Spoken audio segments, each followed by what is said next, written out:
Praise the lord. Bless food रेसिपीमध्ये आपणा सर्वांचं खूप मनापासून स्वागत. मुलांना तसेच मोठ्यांना मधल्या वेळेत काहीतरी कुरकुरीत खाण्यासाठी फक्त फुटाणा डाळ आणि तांदळाचं पीठ वापरून झटकीपट कमी वेळेमध्ये बिना भाजणीची खुसखुशीत, काटेरी आणि कमी तेलकट अशी चकली कशी बनवायची ते आपण बघणार आहोत. तर एकदा बनवून अगदी महिनाभर आरामात खाऊ शकता. तर इथे मी 1 वाटी डाळवं घेतलेला आहे, म्हणजे फुटाणा डाळ घेतलेली आहे. तर हे बघा फुटाणा डाळ आहे, ती 1 वाटी घेतलेली आहे आणि त्या अंदाजे आपल्याला 2 वाटी तांदळाचं पीठ घ्यायचं आहे. ते बघा हे तांदळाचं पीठ आहे 2 वाटी, म्हणजे जितकं आपण फुटाणा डाळीचं पीठ घेणार त्याच्या दुपटीने तांदळाचं पीठ घ्यायचं आहे. तर हे बघा, हे मी दाखवण्यासाठी तुम्हाला वाटीमध्ये घेतलेलं. इथे डाळ जी आहे ती छान वाटून पावडर करून घेतलेली आहे. पीठ मळण्यासाठी नेहमी पसरट भांडे घ्यावं, म्हणजेच परात किंवा मोठं ताट असं घ्यायचंय. तर हे बघा, जे प्रमाण सांगितलेले आहे त्या प्रमाणात घ्यायचं.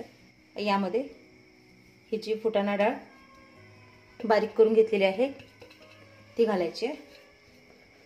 तर जास्त झंझट नाही लागत त्याला, डाळही घरच्या घरी दळता येते.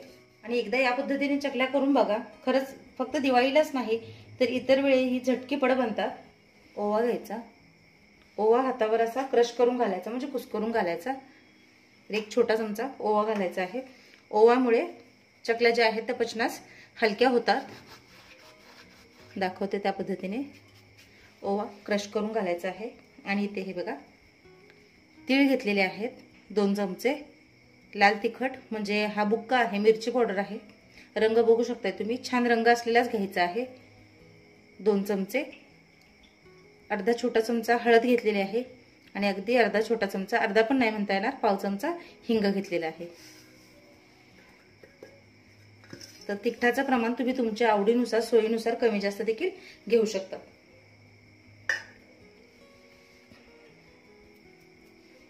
आणि आता याच्यामध्ये आपण घालायचं आहे चवीनुसार मीठ.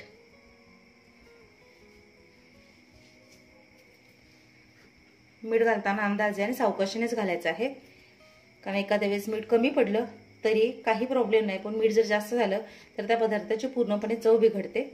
त्यामुळे मीठ सावकाशीनेच घालायचं आहे. सगळे जिन्नस कोरडे मिक्स करून घ्यायचे आहेत.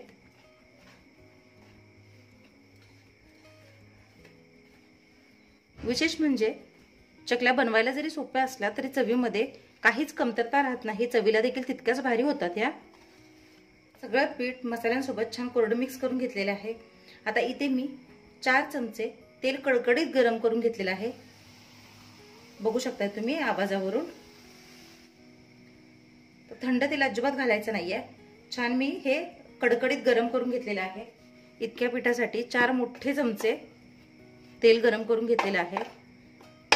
तेल गरम आहे त्यामुळे आधी चमच्याने मिक्स करायचं, नंतर हे हाताने छान चोळून घ्यायचं आहे.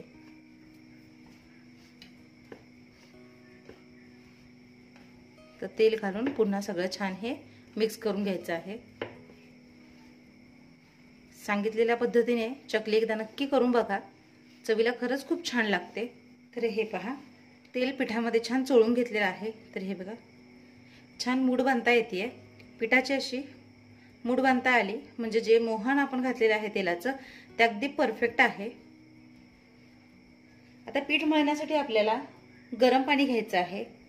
तर थंड पाण्यामध्ये अजिबात पीठ मळायचं नाहीये. तर हे मी गरम पाणी करून घेतलेलं आहे. तर लागेल इतपतच पाणी घालायचं आहे, एकदम जास्त पाणी घालायचं नाहीये, कारण पीठ आपल्याला खूप घट्टही मळायचं नाहीये आणि खूप पातळही मळायचं नाहीये.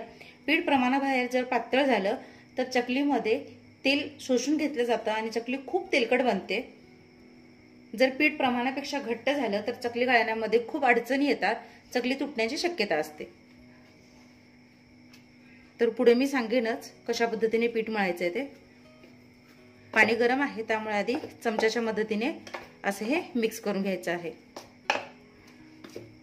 सांगितल्या पद्धतीने एकाच वेळेस सगळं पाणी घालायचं नाहीये, गरज लागेल तसं थोडं थोडं करून पाणी घालायचं आहे.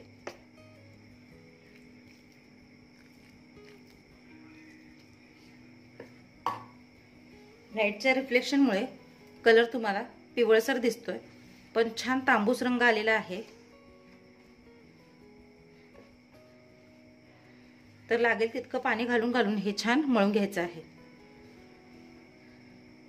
पाणी गरम आहे त्यामुळे हाताला चटके बसतायत. सवय असेल तर तुम्ही ॲडजस्ट करू शकता, नाहीतरी एखादी वाटी, तांब्या किंवा पळीच्या साह्याने आधी छान हे मिक्स करून घ्या. वास तरी खूप छान येतोय पिठाचा. तर हे बघा साधारणतः आता मऊसर पीठ होतंय. तर लागेल तसं पाणी घालून घालून छान घट्टसर पीठ मळून घ्यायचं आहे. तर आधी पीठ मळून घेते, त्याच्यानंतर आपण पुढची कृती बघणार आहोत.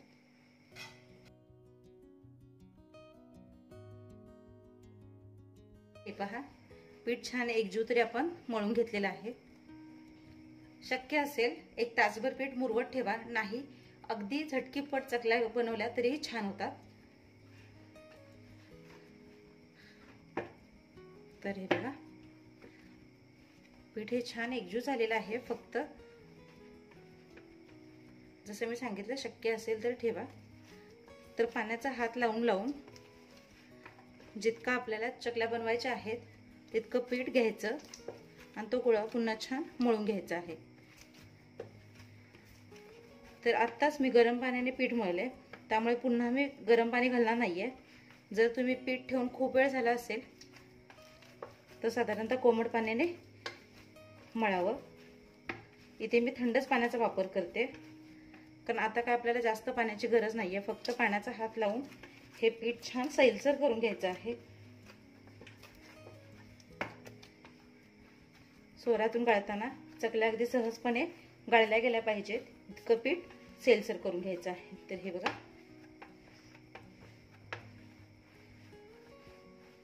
जितकी गरज आहे तितकं पीठ असं हे करून घ्यायचं आहे.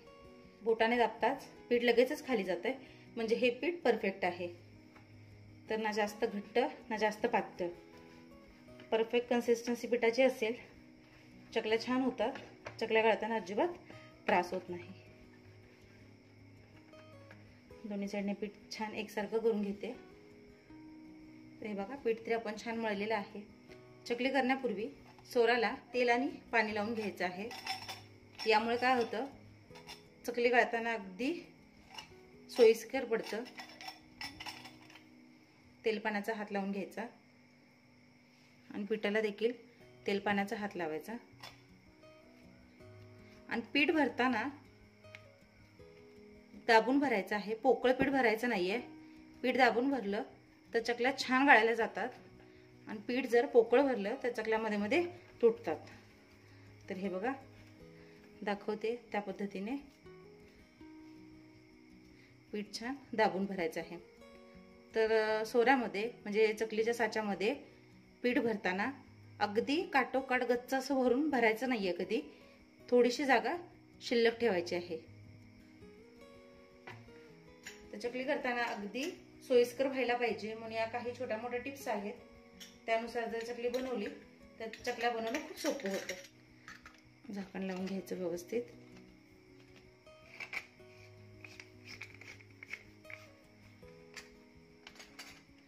आणि आता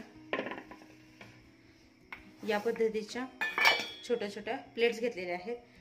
तुम्ही एका ताटामध्ये एकसारखा पाडून घेतला तरी चालेल, किंवा कागद जो असतो आपला किंवा दुधाची पिशवी जी असते किंवा प्लास्टिकच्या पिशव्या त्याच्यावर जरी चकल्या गाळून घेतल्या तरीही चालेल. पण काही काही लोकांना अगदी एकसारखे एक आकाराचे हवे असतात. त्यांनी असे एक आकाराची कोणतीही प्लेट घ्यायची, उलटी ठेवायची आणि त्याच्यावर त्या आकारानुसार चकल्या गाळून घ्यायच्या आहेत. तर आता मी तुम्हाला चकली गाळून दाखवते. तर बघा अगदी सहज चकली गाळली जाते.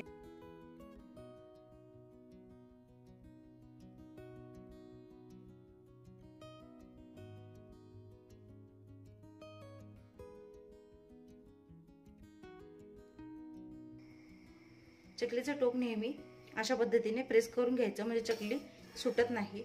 याच पद्धतीने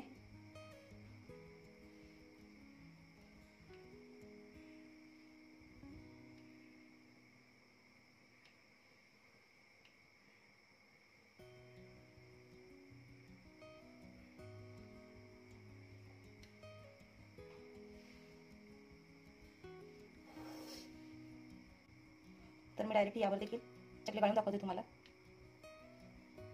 किती छान काटे आले ते बघू शकता तुम्ही. तर मस्त काटेरी आणि एकसारखी चकली गाळली जाते. बघा चकल्या काय छान काटेरी दिसत आहेत. अगदी जवळून दाखवते तुम्हाला मी. मस्त अशी काटेरी चकली दिसते. चकल्या गाळून झालेल्या आहेत. आता या आपण तळून घ्यायच्या आहेत. पॅन मध्ये तेल गरम करायला ठेवलेलं आहे. तेल छान गरम झालेलं आहे.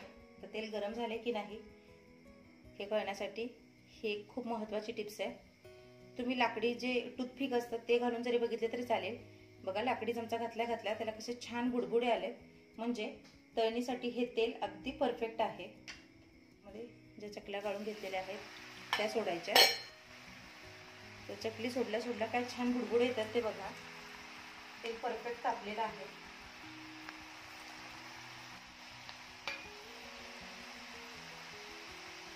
तर एका वेळेस जितक्या चकल्या बसतील तितक्याच घालायच्या आहेत. खूप अडचण खूप गर्दी करायची नाहीये.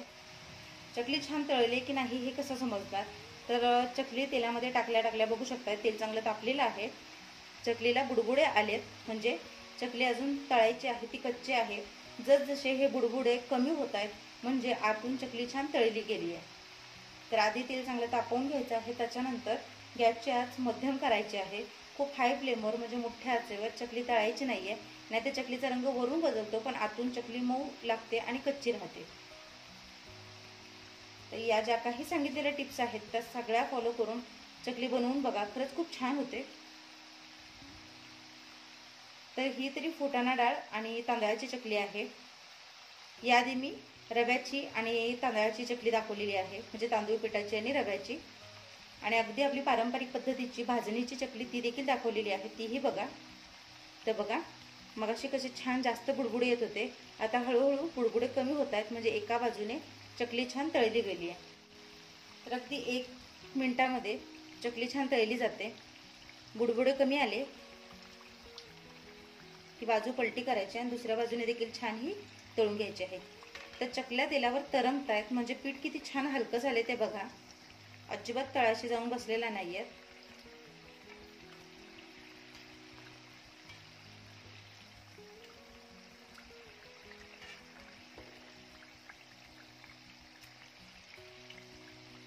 तर बघा सगळ्या चकल्या छान तेलावर तरंगत आहेत. काटे देखील सुंदर आलेले आहेत. तर दुसऱ्या बाजूने देखील 1 मिनिटभर चकली छान तळून घेऊया. हे बघा पूर्णपणे बुडबुडे कमी झालेले आहेत आणि दुसऱ्या बाजूने देखील चकली छान तळली गेली आहे.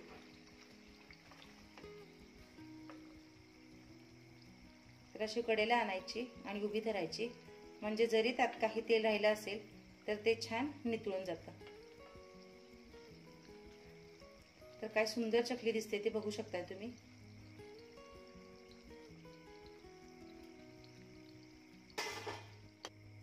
या पद्धतीनेच बाकीच्या चकल्या देखील तळून घेते.